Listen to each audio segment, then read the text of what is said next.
예, 오늘 살펴볼 것은 자비가 풍성하신 하느님 책 130페이지 병자성사에서의 하느님의 자비, 지금 우리는 살펴보고 있습니다. 병자성사를 옛날에는 종부성사라고 그랬죠. 그래서 종부성사 말 그대로 죽기 직전에 임종 전에 받는 성사다, 마지막 성사다, 이런 이미지가 강했습니다. 그런데 이제 이게 좀 뉘앙스가 그렇잖아요. 종부라 그러니까 마지막 성사 이렇게 되는데 실제적으로 봐보면은 병자들의 거룩한 도회와 사제들의 기도로 온 교회는 병자들을 이렇게 순환하시고 영광을 받으신 주님께 맡겨드리고 병고를 들어주고 이렇기 때문에 이 종부 성사 그러면은 의미가 좀 다르죠. 병자들을 위해서 치유를 해달라고 기도를 하기도 하고요. 영육간의 건강을 달라고 다시금 이렇게 맡겨드리는 것인데, 이게 종부 이러면 이제 죽음을 준비하는 성사로 돼버리니까 이 성사를 받고는 어떻게 됩니까? 죽어야 되나? 이럴 거 아니에요. 그러니까 이것을 이제는 종부 성사라는 말을 싹 없애고 병자 성사로 바뀐 겁니다. 아주 오래전에 종부성사라고 했던 것을 이제 교회가 병자성사로 바꾸게 되고요. 병자성사에서 이제 상식적으로 이제 살펴보기 전에 상식적인 부분을 한번 잠깐 살펴보면 그렇습니다. 병자성사는 그러면 언제 받는 것인가? 제가 그 본당 신부할 때도 어이가 없는 일들이 좀 있기는 있었어요. 물론 다는 아니지만 아주 드문 케이스이긴 한데, 독감이 걸렸다고 병자성사를 달라 하든지 몸살이 났다고 병자성사를 달라는 그런 전화들을 받은 적이 있어요. 그래서 이게 물론 의도는 압니다. 너무 아프니까 뭐 독감이고 이러고 뭐 예를 들어서 몸살이다, 너무 아프니까 이제 기도를 좀 청하고 싶은 부분들이 있어서 그런 건 하지만 병자성사는 그렇게 되는 게 아니에요. 병자성사는 말 그대로 아주 중요한 성사입니다. 그래서 병자성사를 받게 되면 그 병자성사 대장이 있어요. 대장. 그래서 그게 다 적게 됩니다. 매달 며칠 날 누구에게서 누가 병자성사를 집전을 했고, 그리고 누가 병자성사를 받았는지 그걸 다 적게 돼 있거든요. 그렇기 때문에 그것만 보더라도 이게 병자성사가 얼마나 중요하게 다뤄지는지 알겠죠. 그래서 병자성사는 일반적으로 보면은 이렇게 보면 돼요. 중환병을 앓고 있는 경우. 그런데 이 중환병이라고 하는 기준 자체가 아까 얘기했듯이 뭐 감기다, 몸살이다, 뭐 이런 거 아니라는 거 아시겠죠? 그리고 병자들을 위해서 이제 집에서 이제 머물러 있을 경우에 환자들, 그런 분들이 크게 아프지는 않는데 중병이 아니고 집에 있을 때에는 우리는 뭘 해줍니까? 봉성체라고 해서 성체를 영하러 신부님들이 가시죠. 그죠? 방문을 하시죠. 그리고 병자들을 위해서 기도를 해주신단 말이에요. 방문 기도를, 병자들을 위한 기도죠. 그리고 또 병원에 있을 때에도 이 봉성체를 하면서 기도를 해주시고 이렇게 하죠. 그래서 나누면은 이렇게 되는 거예요. 봉성체는 병자들이 이 큰 질병, 큰 병고에 시달리지 않는 중병이 아닌 경우에 봉성체, 말 그대로 영성체를 시켜주는 거고, 영성체를 하면서 동시에 병자들이 성당에 나오기가 힘들기 때문에 고해성사를 준비해서 볼 수 있도록 만들면 그렇게 해주면 좋겠죠. 그래서 레지오 단원들이 미리 가서 집안 정리도 좀 하겠지만 성사를 오랫동안 못 봤으면 성사를 볼 수 있도록 준비를 시켜주는 것도 꼭 필요하죠. 그래서 봉성체에 대해 성사를 볼 수 있도록 해줄 수 있고요. 그 다음 노자성체라는 게 있어요. 영성체에 대해서 이야기를 하면 노자성체는 죽기 전에 마지막 임종 전에 영하는 성체를 노자성체라고 합니다. 우리가 노잣돈 이렇게 하죠. 물론 미신적인 그걸로 막 사용이 되어버려서 그런데, 노잣돈이라는 것은 길을 떠날 때 필요한 돈이잖아요. 그죠? 노자라고 하는 것은. 그래서 하나님 나라에 임종 때에 너무 고통스럽지 않도록, 힘들지 않도록 갈 수 있는데 예수님과 일치될 수 있도록 영성체 주는 그걸 노자성체라고 합니다. 그래서 노자성체는 이게 병자성사와 더불어서 같이 할 수도 있고 따로 할 수도 있어요.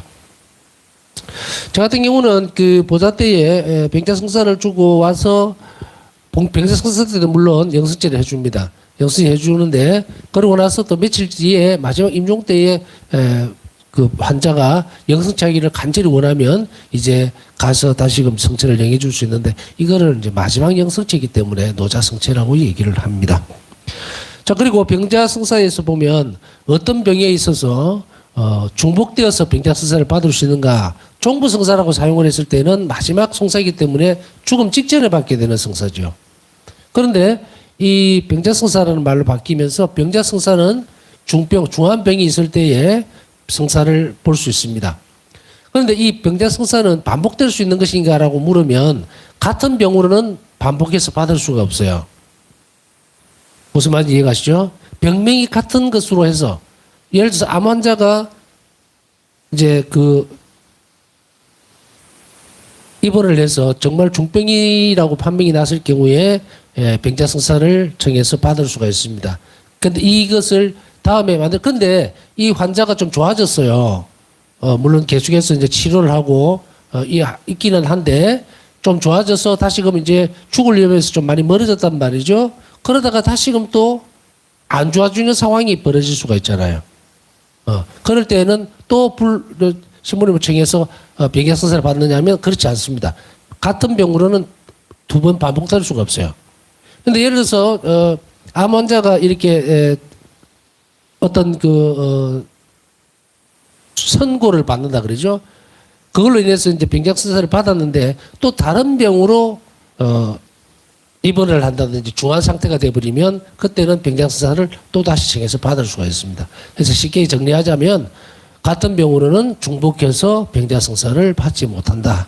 이렇게 보시면 돼요. 그래서 병자성사 대장에도 보면은 이 환자가 이 병자성사를 받았던 교우분이 어떤 병으로 이 병자성사를 집전했는지를 적죠. 그래서 같은 병으로 물론 이제 신자들이 자녀들이라든지 뭐 이런 경우에 자녀들이 아닐 수도 있고 있을 수도 있고 하여간에 마음이 참 참참하죠. 아프게 되고 또 중환병이 걸리게 되면 그래서 청해서 기도를 하고 싶어 하지 이렇게 축복도 받고 싶고 그죠? 기도도 받고 싶고 또 하고 싶지만 그러나 이 병자성사는 두 번 같은 병으로는 집전되지 않는다는 것을 상식적으로 좀 아시면 되겠습니다. 그리고 다시 죽음에서 다시 살아났다가 다시금 또 어느 시간이 지나서 어떤 중환병에 걸렸을 때는 다시금 병자성사를 받을 수 있다는 것. 그래서 병자성사는 뭐다? 중복해서 받을 수는 있다. 그러나 같은 병으로는 중복하지 않는다. 이렇게 아시면 됩니다. 자, 태고 때부터 병은 고통과 더불어 인간에게 주어진 문제 가운데 하나였다. 이 문제의 해결은 세상을 어떻게 보는가 그리고 그 주된 초점을 어디에 두는가에 달려있다. 사실 병이라는 것에 대한 해결이라는 것은 해결이 없는 것 같이 보이지만 해결이 있어요. 문제 해결은. 병고 자체를 어떻게 사람들은 이렇게 이야기를 하죠. 인류에게 있어서 병을 퇴치할 수 있을 것인가. 여러분들 생각은 어때요? 정말 아무리 많은 백신이 나오고 아무리 훌륭한 의학적인 것이 있다 하더라도 인간이 병 없이 살 수 있을 것 같습니까? 아니겠죠, 그죠? 그러면은 이 병이라고 하는 것은 문제죠. 이 문제를 계속 안고 가야 되는데 과학적으로 접근 방식으로는 이 문제가 절대로 해결이 되지를 않아요. 고통은 없어지지도 않고 또 이 병이라고 하는 것이 계속 반복해서 드러나거나 혹은 새로운 질병들이 계속 나기 때문에 이거 불가능하죠. 그러나 그리스도교적인 관점에서 본다면 이 고통이나 또 이 병에 대한 부분은 해결책이 있어요. 문제점은. 이거는 그리스도교 안에서만 해결이 돼요. 그리스도교 안에서만. 제가 말씀드렸던 내용이 어떤 내용인지는 크게 이렇게 갈라볼 수 있죠. 병과 고통의 문제와 그리고 질병을 해결할 수 있느냐 없느냐의 문제. 이렇게 봐야 되는 거죠. 병과 고통 그리고 질병이 없어지느냐 마느냐 이렇게 다루면 안 돼요. 이건 불가능한 문제거든요. 그런데 질병과 또 고통이라는 것을 어떻게 해결할 것인가? 이걸 인간이 어떻게 그것을 잘 짊어지고 갈 것인가의 문제겠죠. 그래서 우리는 고통이라는 것에 대해서 병이 들었다 치면 그 병에 대해서 가장 먼저 접근하는 방식은 뭐냐면 이것을 치료를 할 것인가 완치가 될 것인가 말 것인가의 문제로만 접근을 한다는 이야기예요. 그러면은 하나 예를 들어 봅시다. 한 환자가 계속적으로 암이 걸렸다가 또 무슨 약물 치료를 해서 완치가 됐다. 그 다음 다른 또 질병이 또 왔어요. 그래갖고 또 백혈병이 걸렸는데 그것도 또 완치를 시켰다. 그렇게 해서 그 문제 해결됩니까? 그렇게 연속적으로 해가지고 병이 걸렸다가 났었다가 병이 걸렸다가 났었다가 하더라도 결국은 그 인생이 어디 가요? 결국은 삶의 종착지에 딱 도착을 해버리죠. 이 해결이 된 겁니까? 해결이 안 된 거예요. 병과 그 잠깐 늦췄을 뿐이에요. 늦췄을 뿐이지만 병과 고통에 대한 접근은 죽음의 문제와 연결을 지어야 돼요. 그래야만 삶에 대한 해결책이 나온다고. 사람이 아프고 고통스럽고 이렇게만 남아있으면은 뭐가 잘라져 버리냐면 죽음에 딱 맞닥뜨렸을 때 미래에 대한 영원한 생명에 대한 것이 완전히 다 날아가 버리고 없겠죠. 그러면 이 인류가 어떻게 됩니까? 아마도 대단한 일이 벌어질 거예요. 이판사판인데 뭐 이판사판. 이래 주거나 저래 주거나 뭐 병 걸려 주거나 굶어 주거나 이런 심정으로 덤벼버리면 이 인류는 어떻게 됩니까? 일찌감치 망했어요. 일찌감치. 정말로 사람과 사람 사이에 어떤 질서라는 것은 전혀 있을 수 없다. 다 무너져 버립니다. 왜? 이래서 하나 저래서 하나 어차피 죽고 나면 뭐 아무것도 없는데 뭐. 그러니까 지금 뭐래요? 현재에 그냥 막 드러나는 부분대로 다 드러내겠죠. 욕심을 부리고 뭐 다 해버리면 인류는 멸망해 버립니다. 그 자리에서. 사람과 사람을 아무도 믿을 수가 없어요. 가족이고 뭐 옆에 있는 이웃들이고. 이게 지옥이거든요. 지옥. 근데 이 문제에 대한 해결책을 어떻게 접근할 것인가. 이제 병자성사에서의 자비를 들여다보면 이 문제를 해결하고 있는 거예요. 이 문제를. 왜 병자들에게 예수님께서 가까이 가시고 당신의 고통을 짊어지시고 실제로 그렇게 걸어가셨는가에 대한 부분들에 병이라고 하는 것 자체가 병과 악이죠. 고통이죠. 병은 고통이죠. 그러니까 이 부분하고 같이 연결이 되어지는데 고통이라고 하는 것 측면들과 병이라는 것은 물론 달리 볼 수는 있습니다. 병이 걸려야 아픈 거죠. 건강할 때도 고통스럽나? 고통스럽죠. 이렇게 되니까. 그러니까 병과 고통은 별개 문제면서도 하나예요. 병이 들면 아프니까 고통스러운 거고 병이 안 걸려도 정신적으로 고통스러운 거예요. 그래서 우리가 골치 아픈 문제가 있을 때도 고통스럽죠. 인간적인 관계가 좀 틀어져도 고통스럽죠. 그러니까 범위가 더 넓은 것은 고통이에요. 그러나 두 개가 다 뭡니까? 서로 쌍방간에 영향을 주고받고 있어요. 근데 이 부분에 있어서 어디에다가 그러면 이 문제를 해결할 것인가? 어떻게 병이라는 것과 또 죽음, 고통 이것을 어떻게 접근해 가느냐에 따라서 인생이 달라집니다. 인생이 완전히 달라지죠. 자신이 어떤 상태에서 놓여져 있는지 그 탈출구를 열지 못하면 사람 꼴만 갖추고 있지 인간 이하에 정말 짐승같이 살 수밖에 없어요. 고통이라고 하는 것이 꼭 아까 얘기했던 건강적인 부분들, 병적인 부분만 포함을 하고 있는 것이 아니라 그랬죠. 전인적인 부분은 다 포함을 시키고 있는 거예요. 그래서 이런 문제에 대한 해결을 어떻게 볼 것인가. 그것은 비그리스도교적인 방법 안에서는 답이 없습니다. 말 그대로 병자성사를 통해서라고 하는 이 말은 뭐예요? 성사를 받을 수 있는 그 대상이 누굽니까? 전 세계 사람들입니까? 아닙니다. 신자들이에요. 그렇다면 뒤집어 보면 병자성사를 세우시면서 하나님 베푸신 자비는 타겟이 누굽니까? 그리스도교인들이에요. 이 전 세계 사람들 아닙니다. 전 세계에 살아가는 사람들은 하나님을 모르기 때문에 이 세상에 다른 믿지 않는 사람들이라고 쉽게 이야기할게요. 이 세상에 사는 그 사람들은 하나님을 모르기 때문에 어떻게 됩니까? 병과 고통이라는 문제를 끌어안고 그냥 과학적인 방식으로만 해결하려고 애를 쓰면서 죽겠죠. 그들에게 하나님께서 자비를 베풀어 줄 수 있는 그런 벽이 없어요. 공간이 없다고. 왜냐하면 말 그대로 성사는 신자에게만 주어지는 건데 그리스도교 신자 아닌 사람이 병자성사 받을 수 있습니까? 못 받지. 그러니까 이게 뭡니까? 결국은 인류가 하느님을 받아들여야 된다는. 그래서 그들이 하느님을 받아들이지 않음으로 인해서 생기는 인간의 고통이라든지 병고라든지 십자가까지 우리가 관여를 할 필요는 없다는 얘기예요. 관여를 할 필요가 없다는 말을 오해하면 안 됩니다. 이것을 해결할 수 있는 유일한 방법이 바로 하나님 자비는 성사를 통해서 드러나는데 그들을 어떻게 할 거예요? 그러니까 우리는 뭘 하는가? 거기에 관여를 할 수 없다는 말은 무슨 말이냐면 그 부분은 따로 떼놓고 그러나 이들이 그리스도교 안으로 들어오기는 할 수 있죠. 그게 우리가 할 일인 거예요. 그래서 우리가 바치는 희생이라든지 기도라든지 고통들이 이 봉헌하는 것들은 전부 다 어디에 쓰여지는가? 그냥 수영장에 무슨 물감 불듯이 그냥 턱 세상이라는 곳에 하나님이 그 우리 희생이나 노고를 받아들여서 풀어버리는 것이 아니에요. 이들을 감화시키고 그리고 변화시켜서 그리스도교 안으로 이끌어 들어온다는 얘기예요. 이 구원이죠. 이 관계를 정확하게 잘 이해를 하고 병자성사는 이제 우리에게 있어서 어떤 부분들을 시사하고 그리고 어떤 방식으로 우리를 이끌어가는지를 잘 살펴봐야 되는데 그 대상이 신자들입니다. 그리스도교인들이에요. 물론 앞에서 칠성사 전부 다 그리스도교인들을 대상으로 하고 있습니다만 자칫하면 왜 이 말씀을 드리냐면 우리 정신이나 상태가 옆으로 빠져버릴 수가 있어요. 어떤 상태냐? 우리가 뉴스를 봤어요. 정말로 백혈병 무슨 병 해서 너무도 희귀한 질병들이 너무 많죠, 그죠? 요즘 또 유튜브가 원체 저거 하니까 유튜브에 보면은 막 루게릭병이다 무슨 병이다 하면서 막 나오면서 개인 방송을 해버리니까 우리는 더 그런 걸 많이 알게 돼요. 그러면서 우리는 볼 때 뭐라고 봐집니까? 정말 하나님은 이 사람들이 불쌍하지도 않는가 이런 마음이 또 들겠죠?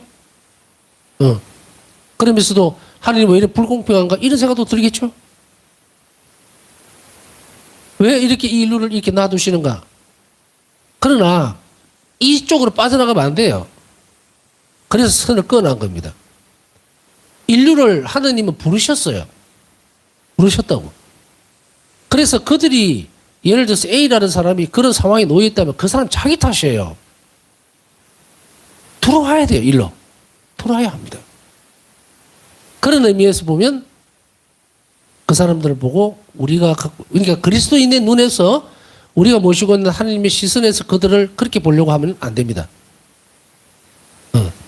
그렇기 때문에 이 부분들을 좀 우선 잘 간략하게 살펴보고 난 뒤에 이 병자성사를 의미를 참된 의미와 이걸 세우셨던 예수님의 그 자비로운 모습이 어떤 것인지를 알아들어야 됩니다. A라고 하는 사람과 B라는 사람이 있을 때 한 명 신자고 한 명 비신자예요. 그런데 A라는 사람은 비신자인데 A가 신자고 B가 비신자인데 A라는 사람보다 B라는 사람 비신자가 더 고통스러운 상황에 놓여 있습니다. 저도 요즘 자주 병원에 가다 보니까 오다 가다가 참 우리 애기들이 참 너무 안타깝고 이렇긴데 성당에 앉아 있었단 말이에요. 병원에 가서. 그래서 성명병원에 가서 경당이 있길래 가서 앉아 있었는데 아기를 엄마가 데리고 와서 휠체어에 태워서 이렇게 데리고 소아과 병동이 있으니까 데리고 와서 이렇게 성당 구경을 시켜주고 데리고 나가더라고요. 엄마는 신자 같더라고. 왜 저러지? 왜 하느님 안에 희망을 두지 못할까? 내 같으면은 저 아이를 데리고 내 성체 앞에 와서 기도할 텐데. 그러면은 예수님은 안 나서 주실까? 여러분들 생각 어떻습니까? 제가 볼 때는 나서 줍니다. 물론 그 자리에서 벌떡 일어나가라 이런 기적이적인 부분들 그렇게 하실지 그 하나님 방법이니까 그렇게 하실지 아니면 그런 모습들을 드러내므로 인해서 좋은 의사 선생님이나 좋은 약을 써서 아이가 빨리 낫도록 해주든지 분명히 하신단 말이에요.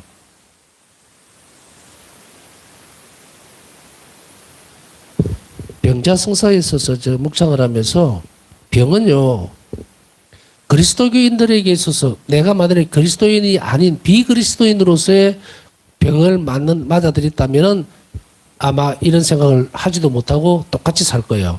그러나 하나님을 믿고 예수님을 만난 이후에 하나님 자비를 알고 있는 상태에서 들여다보면 이 병은 문제점이 뭡니까? 병에 대한 문제점, 해결책. 그 문제에 대한 해결을 하나님께서는 이미 하셨어요. 뭐냐면 그 병과 고통의 의미를 분명하게 하셨기 때문에. 그러면 우리는 어떻게 돌아와야 됩니까? 우리는 이제 나에게 주어져 있는 병과 고통은 전부 다 뭐다? 한마디로 표현하면 예수님을 닮는 데 가장 빠른 길이에요. 고통을 승화시켰고 병을 바꿔놨습니다. 의미를. 그렇기 때문에 병자성사는 그 병을 나서줄 수도 있다는 이야기죠. 필요하다면. 그래서 더 이상 불가능한 부분들은 아닙니다. 하나님께서 원하시는 때에 우리 구원을 위해서 그걸 충분히 쓰신다면 이제 병이나 고통은 좋은 의미로 바뀌어버린 거예요. 예수님에 의해서. 이렇게 되면 우리는 해결책을 찾게 되죠. 그저 병이 나아야만 되고 좋은 약을 써서 내가 병에서 빨리 빠져나가야만 되고 하는 그런 막 발버둥 치는 그런 모습에서 어떻게 됩니까? 바우사 성령이 어떻게 했어요? 까부러치고 기절하는 그 순간 침대에서 굴러 떨어져서 3시간이나 기절해 있다가 깨어나고 온몸이 땀 범벅이 되고 했을 때 비그리스도의 눈으로 봤을 때 너무도 비참하게 되어 있는 상태입니다. 그러나 바우사 성령은 어땠습니까? 예수님을 닮을 수 있어서 기뻤다. 뭘 선물로 받았을까요? 그 쓸데없이 악에서 온 고통을 예수님은 선물로 바꾸는 거예요. 그 의미를 잘 알고 우리가 접근해 갈 때에, 그리고 여기서 하나 방점을 찍을 수 있는 것은 뭐냐면, 그리스도인이 겪을 수 있는 고통은 특별한 경우를 제외하고는 죽을 만한 고통은 안 줍니다. 절대. 저도 뭐 산전수전 뭐 오만 그 병 다 알아봤는데 정말로 눈물 날 만큼 기절할 만큼 아픈 적도 있었지만 죽진 않았어요. 예수님이 우리에게 허락해 주시는 고통은 죽을 만큼 그렇게 하진 않습니다. 견딜 수 있는 은총도 함께 준다고. 그걸 믿어야 해요. 근데 지뢰급을 먹고 예수님에게서 멀리 떨어져 나와 있으면 병은 뭡니까? 지 마음대로 다루어 버리는 거예요. 예수 손길이 미치지 않으니까. 그래서 어마어마한 고통 속으로 빠져들어가 버리고 하나님과 결별되어 버리는 순간이 된다. 그러니 우리는 여기에서 이제 더 이상 불가능한 부분들, 그걸 가질 필요는 없어요. 다 가능한 부분입니다. 예수님께 오면 병이 가벼워져요. 고통이 가벼워진다는 이야기입니다. 그렇게 예수님은 우리를 병자성사를 통해서 허락해 주고 있습니다. 이교도인들은 병과 고통을 저주로 생각했다. 그렇죠? 앞에서 좀 그런 식으로 내가 설명을 해드렸습니다. 저주로 생각했기 때문에 그냥 이판사판입니다. 그냥 뭐 병치료 못하면 막 그렇게 살다가 죽자 막 이렇게 되는 거예요. 이런 사람들만 모아놓으면 어떻게 됩니까? 지옥에 따라오는 거예요. 미래가 없으니까. 그죠? 마치 뭐 마약 중독자들 모아놓은 것 같이 완전 엉망진창이 돼버리는. 심지어 성경에 등장하는 욥도 자신이 겪는 고통의 의미를 깨닫지 못하였다. 욥 성인도 깨닫지를 못했어요. 고통은. 그러나 욥에게 있어서 큰 특징은 뭐냐면 하나님께 대한 믿음이었어요. 욥 성인을 묵상할 때에 가장 많이 떠올리게 되는 구절이 어떤 부분이냐, 이 대목입니다. 의역을 해서 이렇게 풀어서 주면 이거죠. 야훼 하나님께서 나에게 주셨다가 다시 가져가셨는데 내가 뭐라고 하겠느냐는 거죠. 그 수없이 많은 종들, 재산들, 자녀들, 또 뭐 부인은 또 왜 그리 많았는지, 부인인지 첩인지 다 죽고 다 뺏들어갔잖아요. 그랬을 때에 욥은 앉아서 완전히 병고 종기가 나서 엉망진창이 되어 있는 거기 앉아 사람 하나 찾아오지 않는, 욥이 잘 살 때는 막 와서 아부하고 술 한잔 같이 마시고 하던 그 수많은 친구들 다 떠나버리죠. 그랬을 때에 친구들이 와서 욥에게 뭐라 그럽니까? 이제 포기해라. 하나님은 너를 버렸다. 그러나 욥은 뭐라 그럽니까? 무슨 소리 하느냐? 전부 다 하나님께서 주셨는데, 주셨던 분이 가져가셨는데 내가 뭘 할 거냐? 욥기는 고통에 대한 정확한 의미를 풀지는 않습니다. 구약에서는 해본 방법이 없어요. 지금 고통이 이걸 무슨 의미가 있고 무슨 가치가 있는지 모릅니다. 그냥 뭐 저주로 생각했고 처벌로 생각했고 그렇겠죠. 그러나 욥에 있어서 확실하게 드러나는 것은 뭐냐면 선함이에요. 아버지의 선함. 야훼 하나님의 선함에 대해서는 굳게 믿고 있었기 때문에 끝에 어떻게 됩니까? 엄청난 부를 다시금 누리게 되죠. 자, 여기까지가 구약에서는 욥 성인을 통해서 이 고통의 문제를 해결해 보려고 하지만 그 고통의 의미 자체를 풀어내지는 못합니다. 왜? 이것은 영원한 생명과 연결을 못 지어요. 누가 없어서? 예수님이 안 계시니까. 그래서 이 욥에서 해결하지 못한 부분이라는 말이 그 말입니다. 그러나 이와 반대로 그리스도인들은 자신들이 그리스도의 환난에서 모자란 부분을 내가 이렇게 그분의 몸인 교회를 위하여 내 육신으로 채우고 있다. 골로새서 1장 24절 여기며 기뻐한다. 자, 이제 그리스도인들에게 있어서의 고통이라는 것은 예수 그리스도의 순환의 남은 부분, 고난의 남은 부분들, 그 부분을 채우고 있다. 이 말은 구원 사업에 있어서 영혼들의 구원을 위해서 자신의 고통을 하나님께 드릴 수 있게 된 것으로 기뻐한다 이 말이에요. 그래서 이 부분들의 고통이라든지 혹은 병고 자체, 병고라 그러잖아요. 이 자체를 뭐로 한다?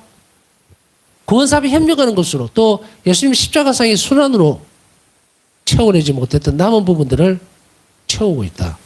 예수님께서 불완전해서 예수님 순환이 부족해서 그리스도인들이 그 남은 부분을 채워야 될까요? 고통으로? 아닙니다. 고통은 예수 그리스도를 닮을 수 있는 유일한 길입니다. 고통만이 예수님을 닮을 수 있어요. 우리는 예를 들어서 기도를 열심히 하고 거룩하게 살고 경건하게 살면 예수님을 닮을 수 있는 줄 아는데 아닙니다. 그걸로 예수님 못 닮아요. 예수님을 닮을 수 있는 유일한 길은 고통이에요. 왜? 십자가가 있잖아요. 이걸 빼고서 뭐 경건하게 하고 기도서 열심히 하고 뭐 성체적으로 열심히 하고 안 됩니다. 못 닮아요. 절대로 안 닮습니다. 성체 안에 계신 예수님과 닮을 수 있는 단 한 가지 길은요. 고통밖에 없어요. 예수님께서 그 길을 선택하셨기 때문이 아니에요. 예수님께서 이 고통을 당신이 직접 겪음으로 인해서 자비로운 마음을 가질 수가 있어요. 여러분들 아파 보면은 병자들을 보면 다른 마음이 들죠. 그렇죠, 그죠? 그래서 동병상련이라는 말이 거짓말이 아닙니다. 아파 본 사람은 아픈 사람 마음을 더 많이 알기 때문에 마음이 더 가요. 예수 그리스도께서는 이 십자가를 그대로 지고 가시면서 엄청난 인간이 겪을 수 있는 최고의 극단적인 고통까지 겪으셨기 때문에 죽음까지 갔으니까. 끝까지 가버렸죠. 그렇기 때문에 예수님은 이 고통 안에서 병고에 시달리는 또 고통에 시달리는 인간들을 바라보는 그 마음이 완전히 자비로 열려버린 거예요. 그렇기 때문에 예수님에게서 와서 고통의 의미와 병고 자체가 완전히 바뀌어버렸기 때문에 그리스도인들에게 그것을 요구를 합니다. 너는 나를 닮아야 한다. 이 말은 그 고통이 나로 인해서 바뀌었기 때문에 너희도 그 고통에 순응해서 받아들임으로 인해서 내가 하는 구원, 영혼 구원을 위해서 너희들의 고통을 나에게 바쳐라. 이 말이에요. 그리스도인들은 고통의 새로운 의미를 그리스도께서 밝혀주셨음을 안다. 즉 그분은 고통에서 구원의 가치를 드러내 주셨다. 고통조차도 하나님께서 아버지께서 허락하신 선하신 하나님께서 허락하신 것이라는 것을 굳게 믿고 드러내 줄 때 그때 구원의 가치를 지니게 됩니다. 가치의 문제를 발견하게 되면 우리는 이제 문제가 해결됐죠. 우리는 고통이 아무 의미가 없고 그저 괴롭히는 것 같이 생각되고 그리고 그것이 나에게 어떤 이득이 되는지 사실은 모르기 때문에 그것을 밀쳐내고 비켜가려고 그러고 도망치려고 그러고 그러죠. 그러나 믿는 이들에게 있어서는 적어도 이것 하나만큼은 분명하다. 우리가 하나님의 자비를 깊이 믿고 또 청하고 하나님의 자비에 의탁할 때에 특히 아버지의 선함을 믿을 때 그 고통은 우리 꼭지를 넘어가지 않습니다. 만일에 어떤 사람이 만일에 어떤 그리스도인이 너무도 힘들고 고통스러운 상황에 놓여 있다면 어디로 돌아가 봐야 되느냐? 회개로 돌아가야 합니다. 회개로. 자신이 잘 준비되지 못했기 때문에 하나님의 은총이 그것을 덮지를 못하는 거예요. 그래서 제가 계속해서 강조하지만 우리가 견뎌내지 못할 만한 고통을 주지는 않는다. 견뎌낼 수 있는 은총. 그래서 고통이 커질수록 하나님께서는 그것을 견뎌낼 수 있는 하나님의 은총도 더 커지게 되어 있습니다. 그렇기 때문에 고통 속에 있을 때 그리스도인들이 지금 대상으로 얘기하는 거예요. 뭐 세상에 뭐 엉망진창이고 뭐 뒤죽박죽인데 그리스도인들에게 있어서 이 고통의 의미는 분명해야 합니다. 우리 가운데 누군가가 굉장히 병고에 시달리고 힘든 상황이 놓여 있다면 그것을 하나님께 봉헌할 뿐 아니라 자신의 죄로 돌아가 봐야 됩니다. 자신의 죄로. 그게 견디기 힘들 만큼 무겁고 힘이 들 때는 의탁의 태도의 부족이라는 말도 분명하고 또 그거 이전에 하나님께서는 분명히 그것을 견뎌낼 수 있는 은총을 자비를 베풀어 줬음에도 불구하고 내가 그것이 너무 무겁다고 느껴질 때는 무엇으로 돌아가야 될까? 그릇이 잘못됐다는 거예요. 그릇을 제대로 만드세요. 그러면은 그 병고가 어떻다? 줄어듭니다. 고통을 견뎌낼 수 있다. 우리 바울사서 1기에서 분명히 볼 수 있잖아요. 바사성에게 있어서 때때로 엄청난 고통이 있었지만 그걸 견뎌낼 수 있는 힘을 하나님께로부터 받았다는 말을 수도 없이 합니다. 예수님께로부터. 그럼 뭐예요 그게? 고통은 어쩔 수 없이 당신께서 구원을 위해서 인간을 쓰십니다. 어쩔 수 없어요. 그러나 그것을 견뎌내지 못할 만큼 허락하지는 않는다. 이게 예수님께서는 온갖 고통을 몸소 겪으시고자 하셨다. 깊은 고통을 겪으시면서 고통을 겪는 사람들을 위한 자비심이 그분 안에서 일었다. 조금 전에 설명해 드렸습니다. 그분은 몸을 굽혀 병자들 위해 손을 얹으시고 그들에게 위안을 주셨다. 그분은 병의 근원, 그 병자들을 짓누르는 악을 보셨어요. 악이 병을 만드는 거는 사람을 괴롭히는 것은 하나님께서 오는 게 아닙니다. 악이 저지르는 거예요. 그렇다면 그 악의 병고를 줄어들게 만드는 것은 뭡니까?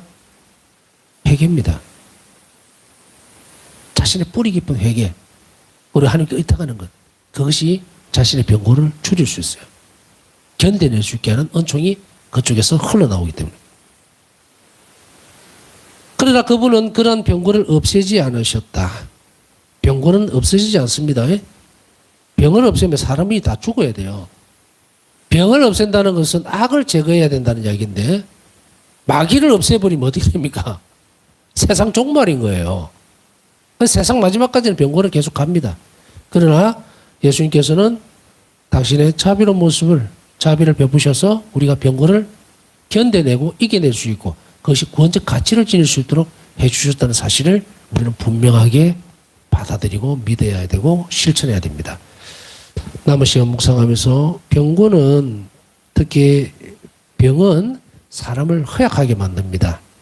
그러나 예수님께 가면 그보다 더 큰 힘과 은총이 있다는 것을 우리는 명확하게 알아내야 되겠고 또 그 사실을 고백해야 됩니다. 우리가 건강하다 하더라도 병고에 시달리는 이들이 하나님을 더 가까이서 모시고 또 하나님에게서 멀어지지 않도록 하는 은총을 청하면서 남은 시간 묵상하도록 하겠습니다.